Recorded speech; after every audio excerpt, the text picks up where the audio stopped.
Well, good evening, good afternoon, or good morning.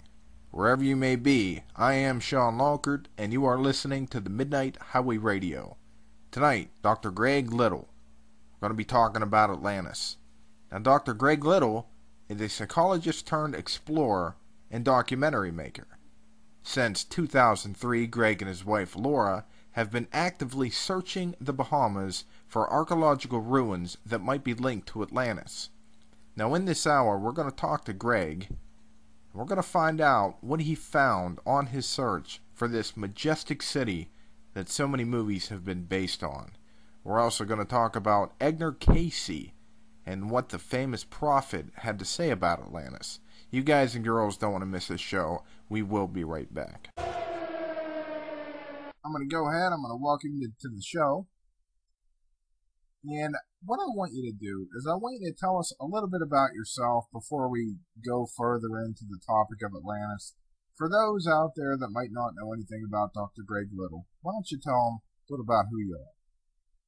Well, actually, my background is in criminal psychology and the field of psychopharmacology, so I won't go too far in that, but that's basically the study of how drugs affect the brain.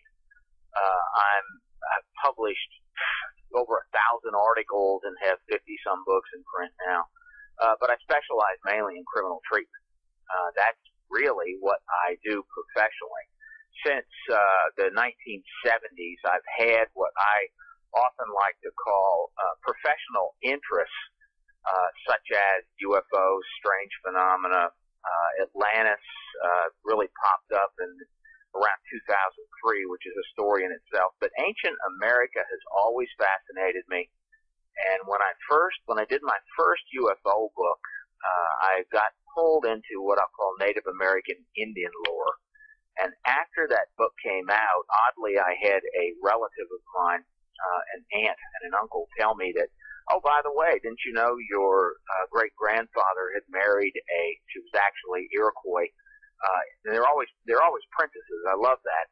Men always marry Native American princess. But Right. He married a princess, and so you're part Native American. So I started looking into that, and that really got me down a long path of looking at Native American Indian mounds and ancient history in America. Slowly but surely, I kind of then got led into studying Edgar Cayce, who's a little controversial, but Edgar Cayce is America's most famous psychic of all time. He was born in 1877, died in 1945, and Cayce really, most of his psychic work was in the field of health readings. He would do sort of a psychic analysis of what people's problems were, and then he would prescribe some sort of treatment or remedy to assist the person. And Cayce actually got his referrals from doctors who really were at their wits' end. They didn't know what to do. And, of course, in the late 1800s, medicine really wasn't very advanced. No, People think it's not very advanced now. But at that time, there really weren't a lot of treatments that you could do for things today that we just take for granted. Yeah, we're blessed to live currently when we do right now. Well, we are, but I got a feeling almost every generation has said that. But I think in this generation, I think finally we realize that we can make so much more progress, and it is going to happen. Whereas maybe in the 17 or 1800s, nobody could have ever thought about it will be possible to go to the moon, or it will be possible for people to live a lifespan in their 60s, 70s, and 80s. That almost everybody could, and that travel would be so easy. I don't think people could foresee that then. But I think today we can look into the future and see what really is possible, and it is incredible. And we are very blessed to be in this lifetime. Do you think that your heritage actually pulled you more into what you're doing right now? I think it has an effect. I do. I mean, genetics. I'm very much into genetics, and I've written a lot about genetics in mainstream. And I do believe that whatever is encoded in our genes does give us interest in certain topics. And I mean, I can tell you that mainstream geneticists, this is not weird. This is not New Age or anything, but mainstream geneticists have actually named a specific gene the God gene. And the God gene actually gives us a propensity to believe in God, to be religious, to be spiritual, whereas other people that don't have the God gene, they don't have these specific predispositions, they really think everyone who believes in God or who has spiritual experiences is imagining them or is crazy. I also think the same thing is true with people that have like odd experiences. There are genes that have been named for odd experiences. Now, there's a lot of genes. There's actually 4 billion little bits in the genetic code. So in those 4 billion bits, there's a lot of stuff in there. Everything from musical ability to mathematics ability to interest in a whole lot of topics. And included things like the person you're attracted to. I mean, we have love at first sight, which is an incredible thing to analyze from a genetic brain chemistry point of view. And there's a reason why you can look at a certain individual with a certain body type and facial configuration and color of hair and all that and be attracted to that person, whereas you're not with others. Right. And all that, a lot of that's in code. So yes, it's in the genes, and yes, I believe that I have been pushed a little bit by my genetic heritage.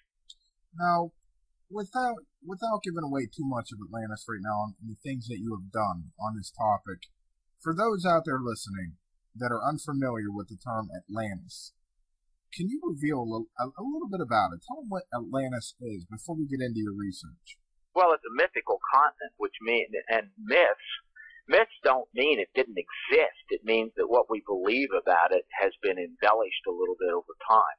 So Atlantis is a legendary or mythical continent said to have existed approximately, or been destroyed about 10,000 years ago. We'll just use that as a round figure.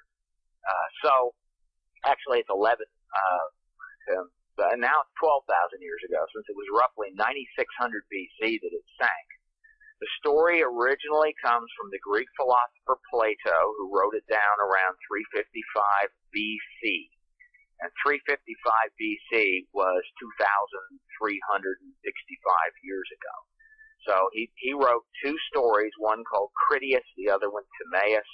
And in those stories, he told about this island empire out into the Atlantic, which became very advanced. And remember now, 10,000 or 12,000 years ago, 10,000 BC, it's believed by archaeologists that man could not cross the oceans. They don't even believe they had boats that could even go along the coastlines until recently. Now they accept they probably had little hide-covered boats.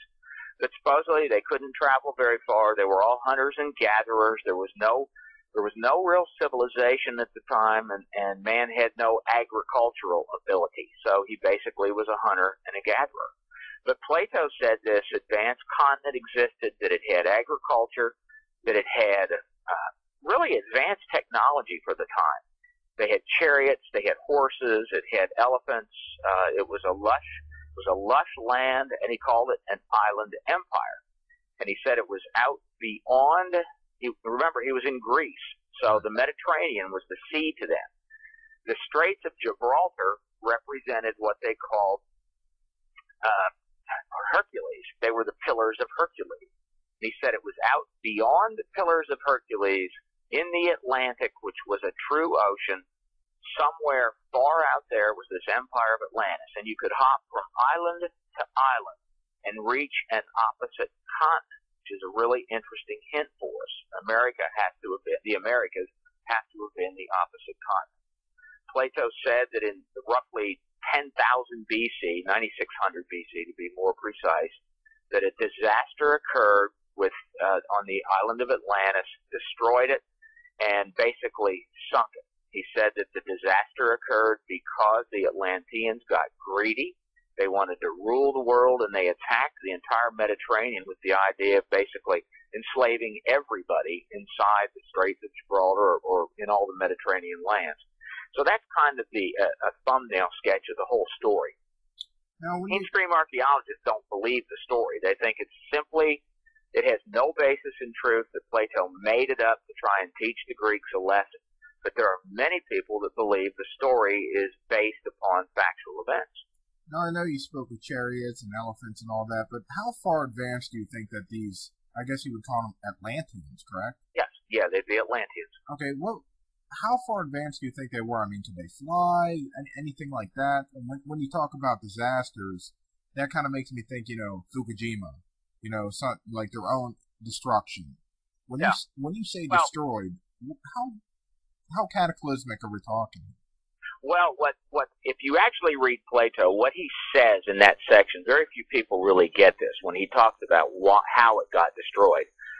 It was caused by heavenly bodies, and he said that routinely in the Earth's history, long in the past, that bodies that rotate around the Earth, he said there were many bodies in the heavens that rotated around the Earth, and that at periodic times, some of these bodies would interact with the Earth and cause massive destructions.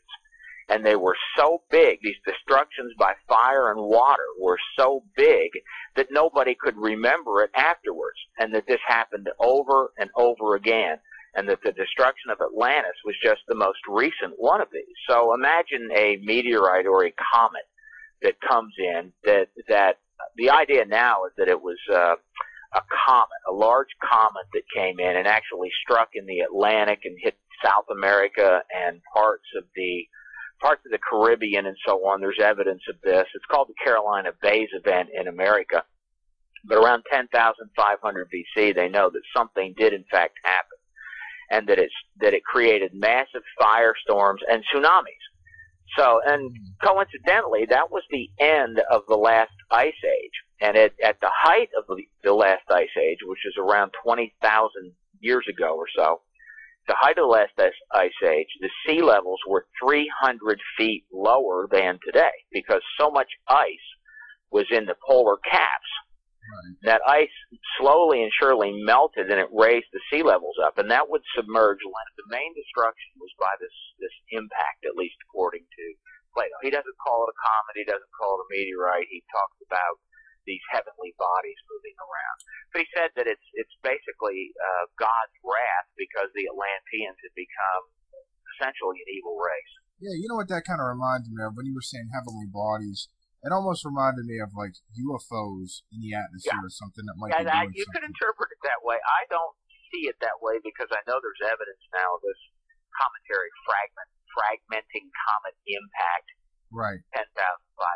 But you could, it's very easy to interpret a lot of this in terms of aliens. Yes, that's true. Does it remind you of Sodom and Gomorrah?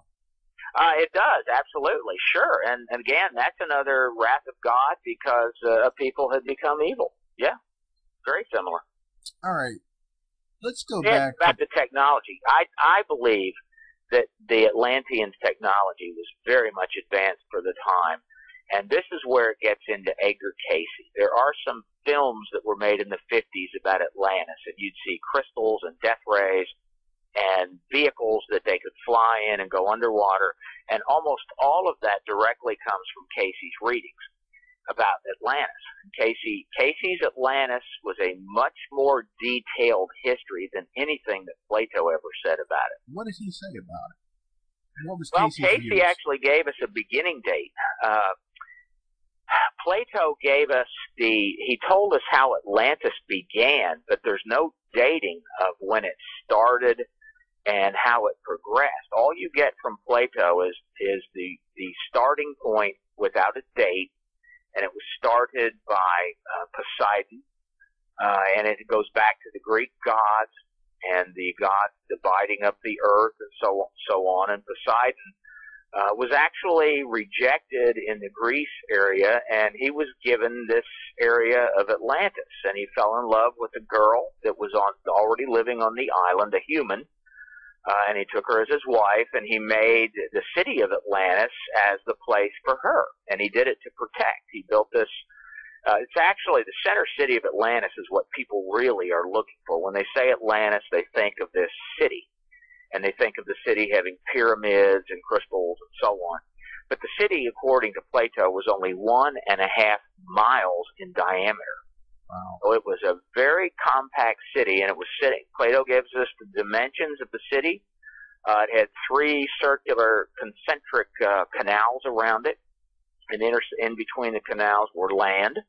And there was another canal that went 6 miles to the south to the ocean.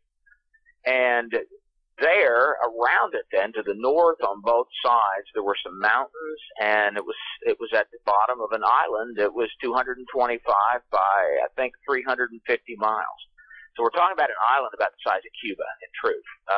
Cuba fits it perfectly. There's another place in the Caribbean and the Atlantic that fits it perfectly, and that's the Bahamas, and that's really what we focused on. Now, when did you first start getting into Atlantis? I mean, have you always been captivated by the subject, or did something suddenly spark?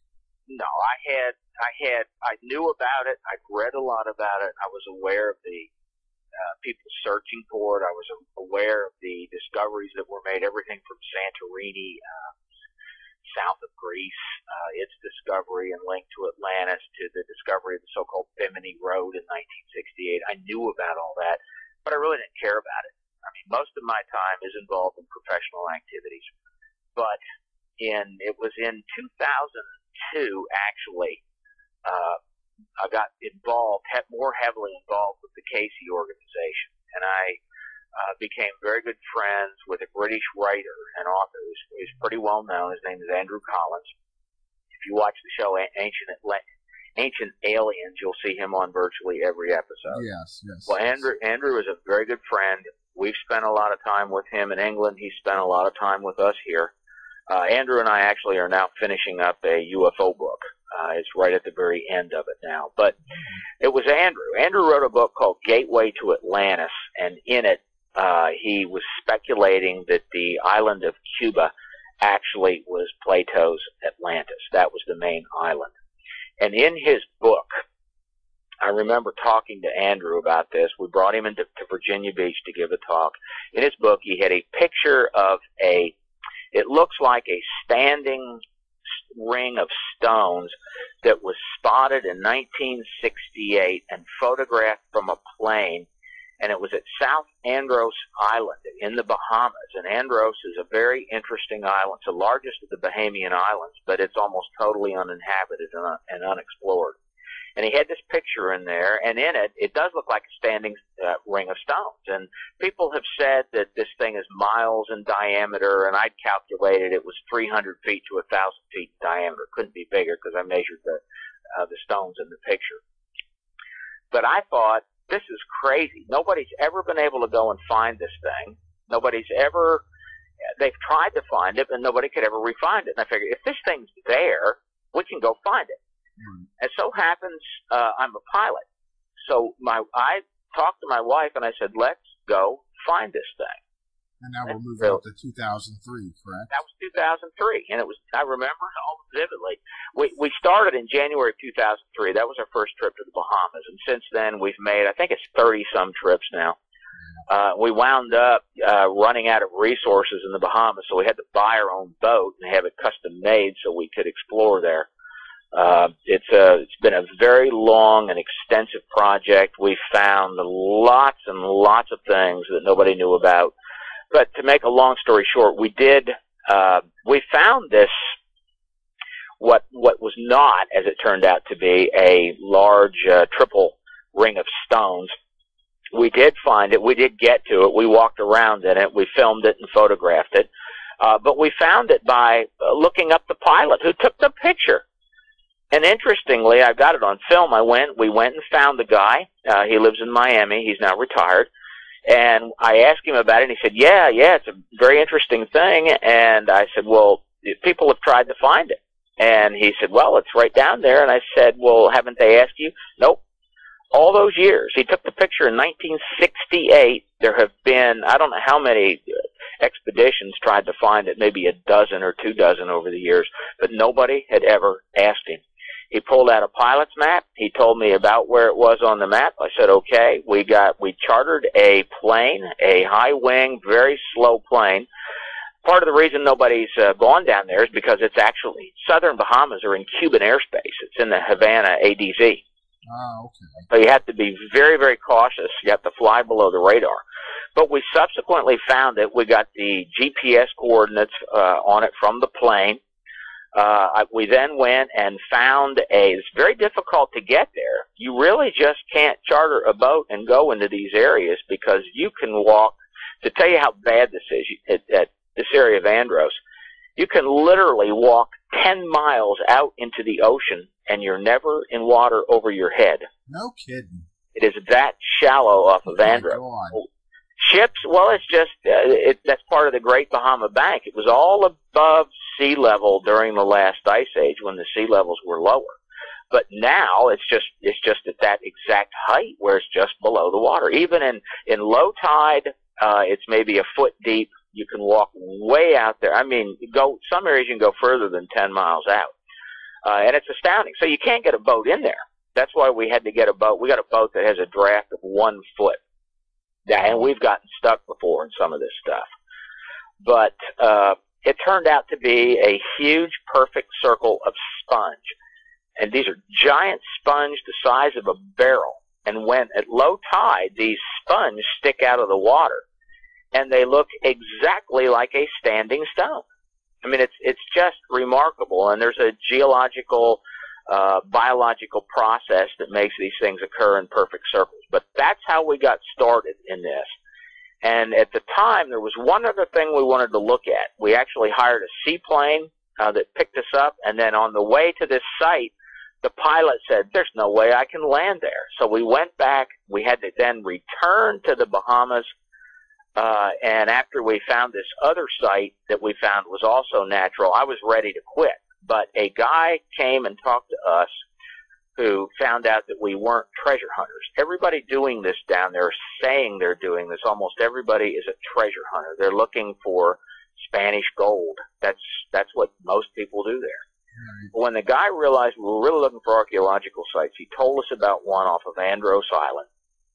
And the day we were going to end the entire project, I snorkeled out about 400 yards into the ocean, which was incredibly stupid, but managed to get a couple of photos of something that I saw underwater that just stunned me. It was just amazing. And it was this huge, perfect formation of stones. There were 3 rows of them, layers of stones. We called it the Andros Platform. We got in touch initially. Mainstream geologists would talk to us about it. They were very interested in it. We had it carbon dated. It wound up that formation came from stone that beach rock. You can carbon date a type of stone called beach rock. It's the only kind of stone you can actually carbon date. But anyway, it formed around 4,000 BC. It wasn't from Atlantis, but it shouldn't have been there. It was a port of some kind from 6,000 years ago. But that's what really led us into all this. Now, I know the sands will shift back and forth. Like, sometimes objects will be visible, and then other times they won't, even a couple days later, because of the shifting of the sand on the sea. Well, that leads to the, not the most recent discovery, but one that we didn't really make it. We have hired nothing but locals to assist us, and so the locals already know what's there, and they've been mistreated, and they don't really trust people coming down that try to lowball them on everything or pay as little as possible. We've been very nice to them, and they like us, so they'll tell us about things. But a local dive operation there is actually a boat captain, but he saw a formation uncovered by sand, which we went and saw, and it is a building foundation, never been reported before. It's not at the Bimini Road. It's not anything ever reported before. We got a sample of it. The National Geographic took a sample and gave it to us. We had it carbon dated, and this is a building foundation that dates to 19,000 BC, or over 20,000 years ago. And it clearly is a building. It's in only about 15 feet of water. And that made big news about 6 months ago when it was reported. So, I mean, just by you saying that, there's no doubt there is something there. Oh, yeah. There's a lot of stuff there. It's just, it can be very difficult to find. That building, by the way, the last time we were there, it's almost entirely covered by sand again. The guy saw this, and he'd never seen it before, and he's lived there his whole life after a storm. A storm shifted all the sands and uncovered this building, just like he'd said. He called us. We went down almost immediately, filmed it, photographed it, measured it. We went back again 6 months later, and it was half covered by sand, and we went back it was about 7 months ago, and you couldn't see it at all now. It's just totally covered by sand again. So it's like here today, gone tomorrow. Yeah, imagine if you could have went there like right after Hurricane Andrew. You know what I mean? Yeah, absolutely. Right Well, we through have that seen area. things immediately after hurricanes, and we've seen some incredible stuff. But it can be gone almost right away. I mean, incredible stuff. We found 31 planes, crashed planes in the Bahamas. That's one thing that got a lot of attention because we did find some Bermuda Triangle. That's just what I was going to say, Bermuda Triangle. Well, we got into that for a while, where we'd go to these planes and try and ID them, and we've been able to actually get the N numbers on a number of these planes, but a lot of them you simply can't. And we've managed to find planes that were underwater for 10 years. That's all, and those are almost you really can't see any numbers on them at all. It's like the salt water and corrosive processes under the ocean just eat away all the paint, so there's no numbers left in these planes. So you need parts and try to match parts up, and that can be a problem. Right. Do you think that the Bermuda Triangle has anything to do with Atlantis? Well, some people do, but personally I don't. I just think that the Bahamas, what I really believe is the Bahamas were the main, there's a set of ports there. There's actually 4 places that we know of that are very clearly breakwaters and ports that were in operation around 4 to 8,000 years ago by an unknown maritime culture. And they're probably the remnants of some culture that was before that. And for lack of a better term, there is no other term. Atlantis is the only Ice Age era culture name that anybody has. And that's one reason archaeologists hate it. There is no other term for them, but there was something there. We know it, and some of the archaeologists that we are friends with, they acknowledge, yes, there was something there, but we don't know what it is, and they really can't research it because they'll lose their funding. But was the Bermuda Triangle related to it? I don't honestly see any links there. It's possible that something's going on, and we know that there are magnetic anomalies. We have seen some very strange things there. And we have talked to a lot of people that have had weird experiences. We were out on a boat not quite a year ago, down about 100 miles, 116 miles south of Bimini. You can't see any land there, of course. And there was this, I can't call it a fog, but you couldn't see the water and you couldn't see the sky. Everything was the exact same color.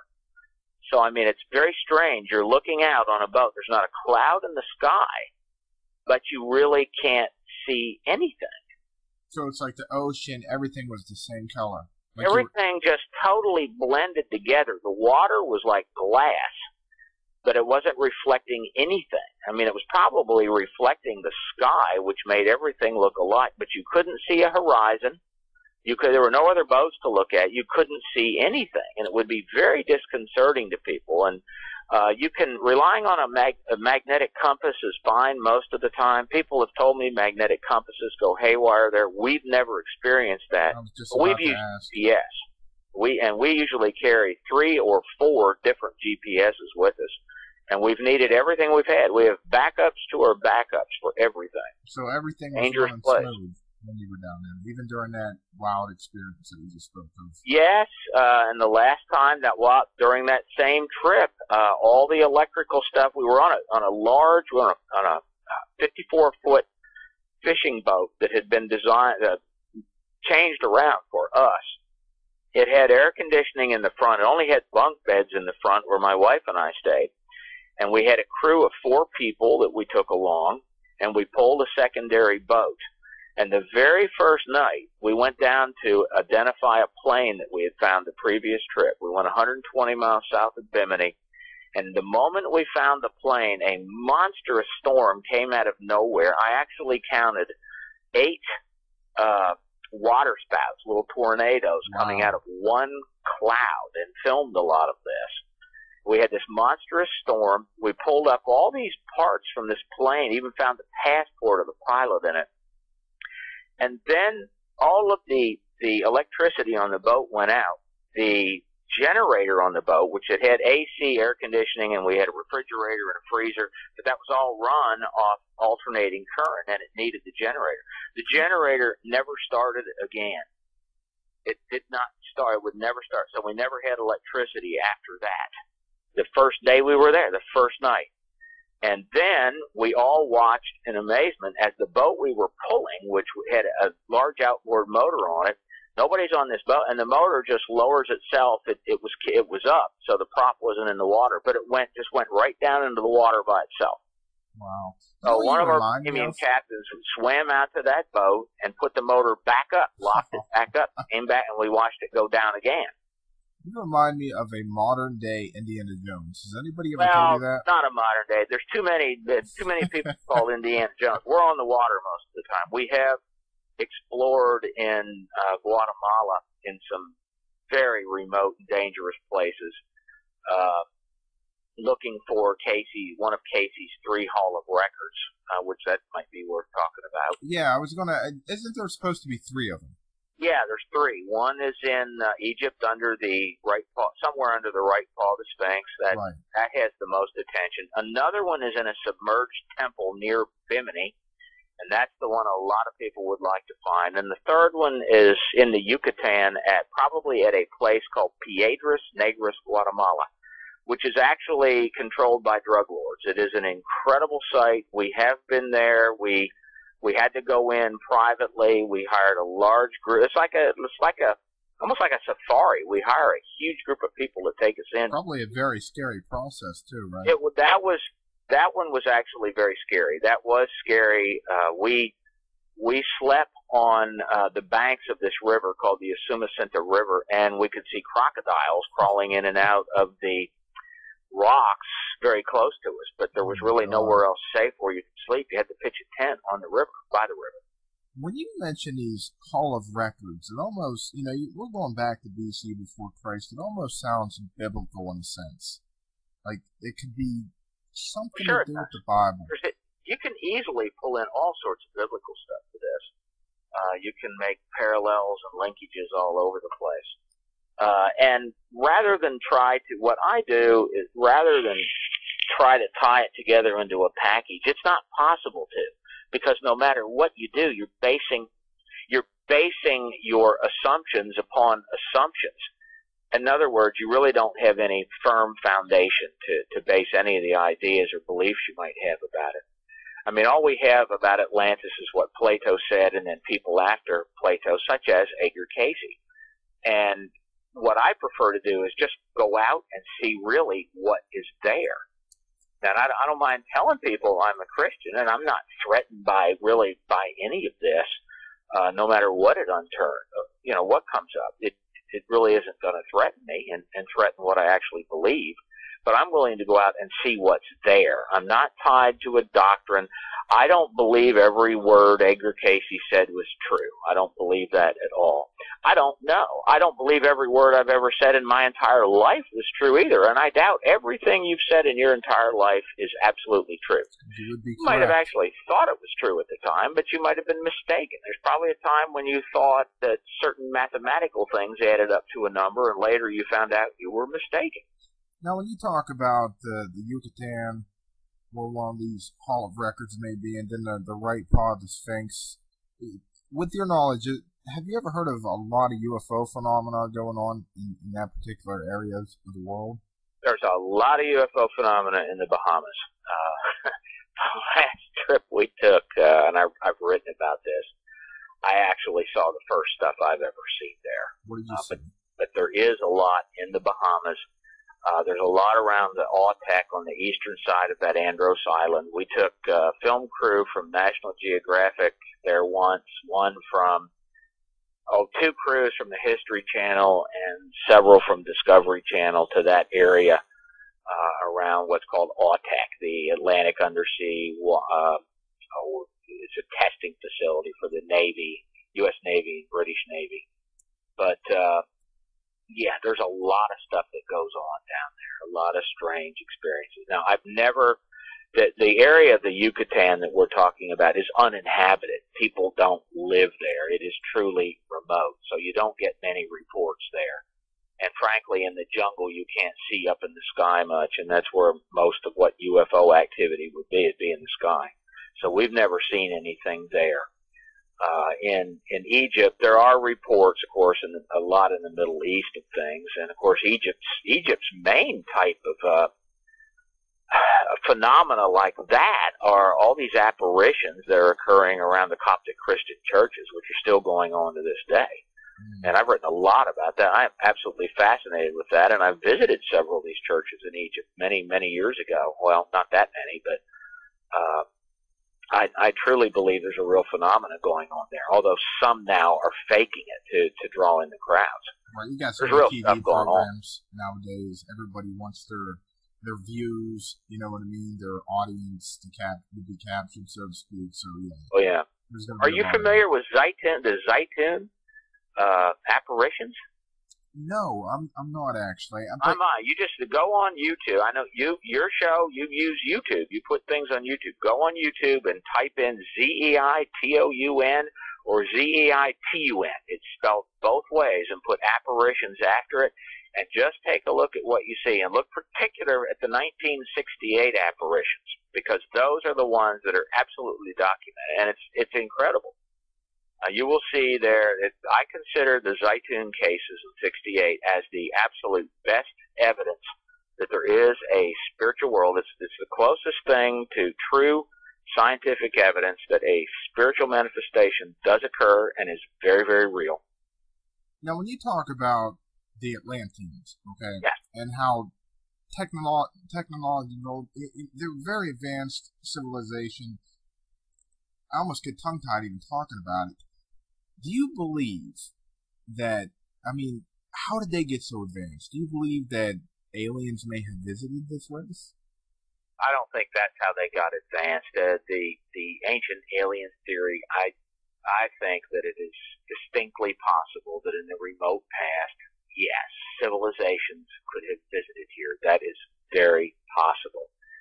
Our genetics could be altered somewhat on purpose, but our genetics also could have just simply been carried here on a comet. That's the most most scientifically accepted idea now, is that it was on ice on a comet at some point, and the human DNA was there. Where it came from, I don't know. But anyway, that's the most accepted idea. But yeah, it's possible. But no, I think that human advancement has come through humans. Whether or not wherever we came from is another story. But no, I don't think ancient aliens came here and said, here is how you build this, here's how you make this. In the very remote past, it's possible there were some visits. Now, wasn't there a visitation in Atlantis that said this city is going to be destroyed? Yes. That, according to Edgar Cayce, that's interesting. The Edgar Cayce readings, all of his 15,000, they call them documented readings, and what makes Cayce special as a psychic is that everything he said in his psychic trances was written down. It was typed out. And he's the only psychic in history where that's occurred, which means you can actually test everything he said. And he was such a strong Christian, and he believed what the Bible said about testing prophets. He wanted it all written down because he himself wanted to know, is this stuff real? Is it true? But yes, in his readings, there are 3 citations that talk about what you could call either UFOs or aliens, and one of those was in roughly 10,500 BC, or 12,500 years ago, when a priest, an Atlantean priest, received a communication from what clearly appears to be non-human, alien, extraterrestrial entities, telling this priest that a disaster was going to occur, and that that Atlantis was going to be destroyed, and that they needed to make a plan to preserve their knowledge. That's where the Hall of Records came from. So this priest then hatched a plan to send out 3 different groups to 3 different areas, widely spaced areas. One was Egypt again, one was Bimini, and the third was in the Yucatan, to place these identical Hall of Records, which essentially are 32 stone tablets and a lot of other artifacts. The stone tablets contain the history of humankind from the beginning up until the destruction of Atlantis. So that's what they were trying to do. And these have never been found. No. No. I believe they've gotten really close in Egypt recently. This guy, Andrew Collins, I think he's gotten very close. I made a documentary about it, which is on YouTube. It's called The Secret Caves of Giza. If you look that up on YouTube, you'll see it. Will. And it shows Andrew and his crew going into a cave system. I wrote and narrated that documentary, which is something I like to do. But I think they've been close there. We believe we probably found based on Casey's readings at Piedras Negras, we probably found where this can be accessed, but it is just impossible to do anything there now because of drug problems.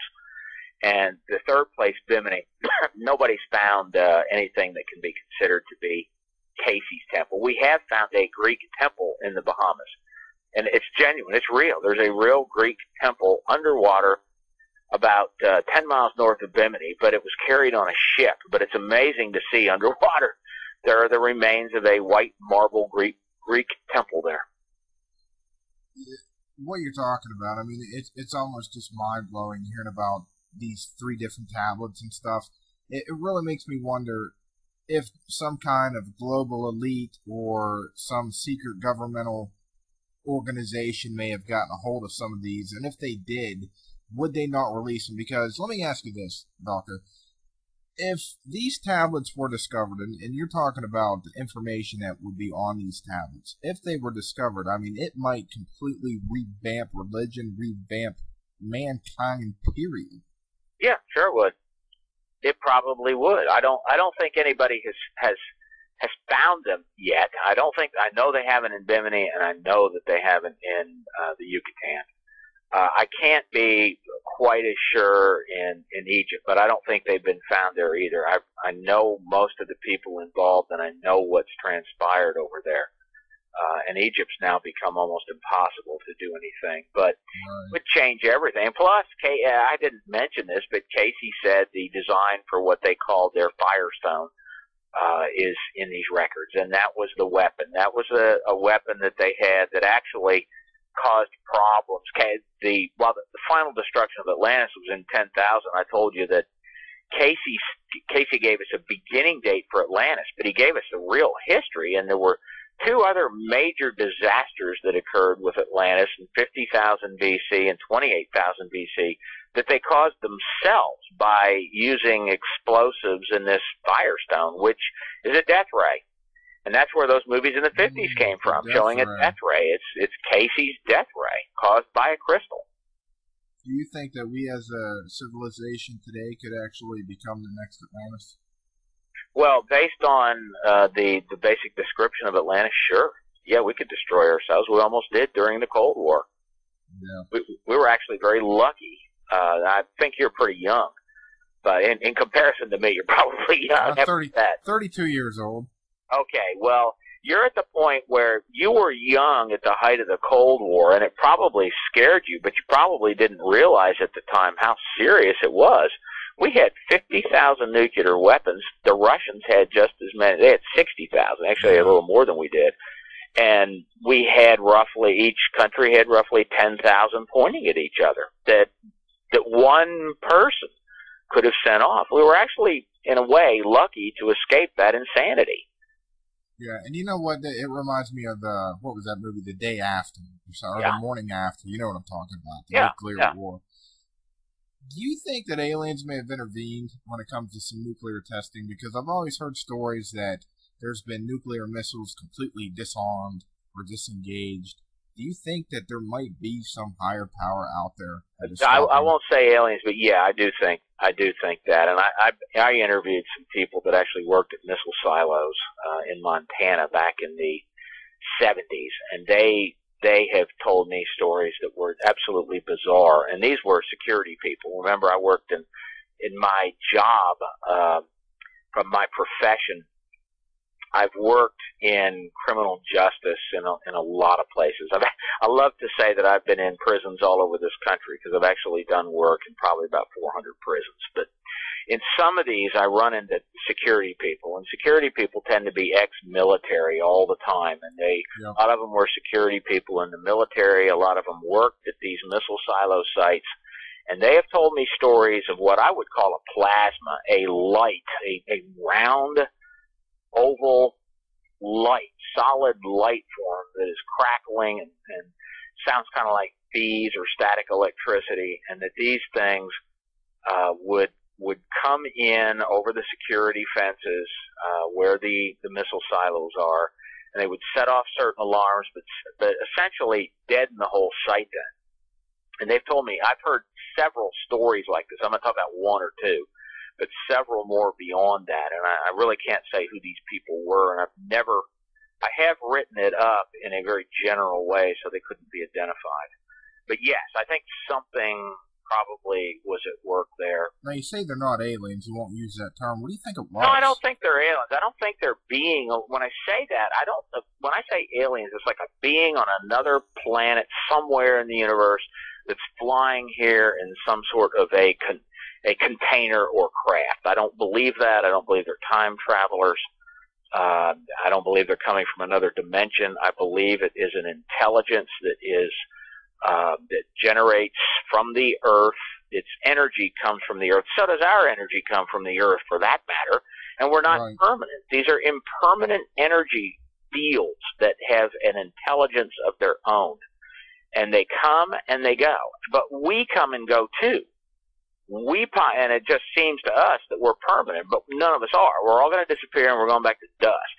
It's almost, when you speak like that, it almost makes me think that the Earth as a whole has a soul or something. It probably has an intelligence of some kind. That if you believe in Native American ideas, I believe electric fields have an intelligence while they're active.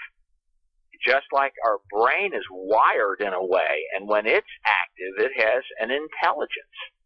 So I believe all fields, magnetic, electromagnetic fields, electrical fields, all have an intelligence of sorts. And when I say that, it's a foreign intelligence. It's not alien, but it's foreign. It's something that we cannot understand.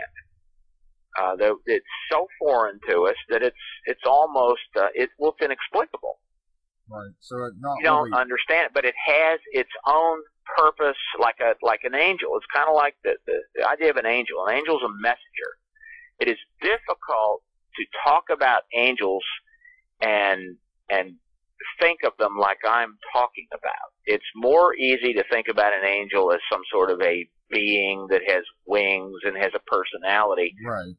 But if you actually read all the historical information about angels, most of which comes in the Christian Bible and the Quran, you will see that angels really don't have personalities per se. Angels are messengers. They have a function. They come with a specific purpose in mind, and they fulfill a function.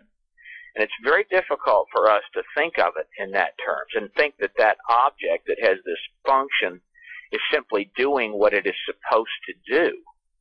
It's being what it is. And probably we're the same way, but we don't see it that way. We're all human, and we're acting in a certain way. We are living in a certain way which is pre-programmed into us, and so are they. And because our life is so foreign to them, there's no way that we can understand what they are, at least in this present form. Now, going back to Atlantis, do you believe that they may have had enough advanced technology for space travel? That's a great question, but no, I don't think so. Edgar Casey said that at the height of the Atlantean technology, when they reached their pinnacle, they had airships, and he described these airships in great detail. And one of the biggest clues in it is when he said that they took the hides of pachyderms, which are elephants, and they dried them out, and they sewed them together, and they essentially became like a dirigible or a blimp. Now, the way that they gave these force to where they could move, now that's where it gets interesting, because he described them using crystals to focus the sun's energy to produce, the sun's rays to produce an energy that could propel these objects in the sky. But that is the type of aerial objects that Casey described. So no, I don't think humans in the past have come up with that much technology. I can be wrong. I mean, you're asking me an opinion about something which really anybody's opinion is as good as mine in this.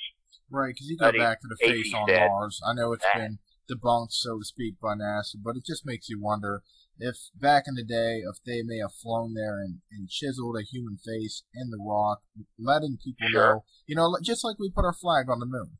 But Absolutely. they carved something on Mars saying, look, we've been here. That's what we do. That's the kind of stuff we do. True. Yeah. And it might be that physical beings that have similarities to us, they might do the same thing. And I acknowledge in this ancient alien idea, the Mahabharata from India, it does have what looks like real flying craft. It does have what look like missiles described. And there's I don't see any other way around that. Somebody either was an incredible science fiction writer beyond what you could possibly expect at the time, or somebody lived through what we would call a nuclear holocaust with amazing flying vehicles and jets and planes and missiles going off, and they watched it and wrote about it. Now, correct me if probably the best solution right there, that may have happened. But right. That's describing something I think that was like 6,000, 7,000 years ago, as best as we know. Now, correct me if I'm wrong, but wasn't Gacy asked back in the day that was there life in our solar system? Now, let me quote that solar system. He said no. Now, he's not talking about the universe. Well, here's what he was asked. He was asked, is there life as we know it, human beings, beings like us living on other planets? And they didn't even say the solar system, but they said other planets. The assumption has been that that the person was talking about planets in the solar system. And Casey's answer, of course, was no, that there aren't. But the Casey readings are filled with intelligence on other planets. It's filled with it. There's actually a great book. And a lot of his stuff's all about people's well-being, their personal well-being. Absolutely. It's about their spiritual growth and physical health, spiritual growth, all of which go hand in hand, emotional growth. And most people that came to Casey were interested in things like, should I marry this person? Should I take this job? Kind of dumb questions. Yeah, I mean, sure. not downing on anybody, but I mean, don't you just wish that if you had a radio show, you could bring him on? Yeah, but somebody would complain, hey, you never ask him about this or that. Right, you're right. How much time you had. You're right, yeah. Even after I do my shows, it's like, oh, you should ask this or you should have asked that. But, I mean, that's just the diversity of humanity. Sure, absolutely. It's just the way the brain functions. Let me ask you this, Greg, before we end the show. Is there anything else that you're working on right now? I mean, are you currently actively pursuing Atlantis? Oh, we go regularly to the Bahamas. There is a structure that we were taken to months ago that is very clearly the remains of some massive human buildings, giant stones, huge square. And we're not talking about the kind laying on the bottom. These are very clearly ruins of something underwater, which we are pursuing, trying to figure out what this is. It's not ballast stones. Some of these stones are 20 feet long. They look a lot like South American stones. But we're doing that. I'm very involved with Native American mounds. We're leading a tour for the ARE next month. I'm doing this UFO book with Andrew. But, yeah, I spend about half my time in this sort of professional interest about all these odd and unusual things. And the other half of my time is in dealing with criminals, which is always fun. But, yes, I'm still very active in all this. If you don't mind, would you be able to tell us a little bit about the new book that you guys got coming out? Well, it's called Light Quest. Andrew's written most of it. We've spent making a DVD documentary on it. I've been working on that steadily. Most of that was filmed in England and in the southwest U.S., but it's about the idea that you can consciously and intentionally go out into the field to specific places that are mentioned in this book. There's about 20 places that are mentioned. You can go there at certain times and in certain mind frames, and you can see these lights and what you might call UFOs or objects manifesting, and then deliberately interact with them based upon whether or not you are mentally prepared to interact. That's why it's called Light Quest. It is about light and seeing lights. That's the most common UFO sighting is a person sees an odd and unusual light. It may zigzag, go right and left. It may make 90-degree turns and go 10,000 miles an hour or whatever. It may go into the earth, may go straight up in the sky, but it's usually a light. Yeah, you're right. It always is light. Those are your most credible reports too. So that's the concept, and it gives you the sites and gives you the background of the sites, tells you where to go with the sites, what to look for, and when this is ready, I'll let you know, and you can get Andrew Collins on there. Oh yeah, definitely. I'd really appreciate that. Sure, he will. What about websites? Do you got any websites you would like to direct me to? They're on your website now. Most of my stuff is published at apmagazine.info. Okay. apmagazine.info. And that's the place to go. I'm also on Facebook. It's Greg Little. That's not my whole name, but that's the name I'm using there. It's my real name, but it's Gregory, really. But look up Greg Little on Facebook, and I'm there. Okay, yeah, and guys and girls out there listening, if you go to themidnighthighway.com, you will be able to check it out on previous shows once I get the show completed. And of course, Greg, I'm going to leave your links up and all that. One more final thing. I like to do this at the end of the show. If there's anybody out there listening right now and you would like to say something, what would it be? What's Dr. Greg Little's final word on this show, or just to anybody in general? There's a lot of people interested in Atlantis. One of them, I think, was going to listen tonight, and probably is Giovanna. I've never met a lot of these people. They're Facebook friends. But hello, glad you're interested in this stuff. And don't believe anything, and don't necessarily disbelieve anything. Try to look for yourself. Don't listen to skeptics, and don't listen to believers. You have to weigh the evidence, and you have to come to your own conclusions. And at some point, there is an overwhelming amount of evidence pointing to what you should believe. And so follow your own heart with it. Weigh the evidence and follow your heart. That's what I really think people should do. All right, Gregory, I want to thank you for taking your time to come on my show. It's a pleasure. And I will have this show up in about 25 minutes max. Excellent. Okay, it's a pleasure. All right, thank you. God bless. Okay.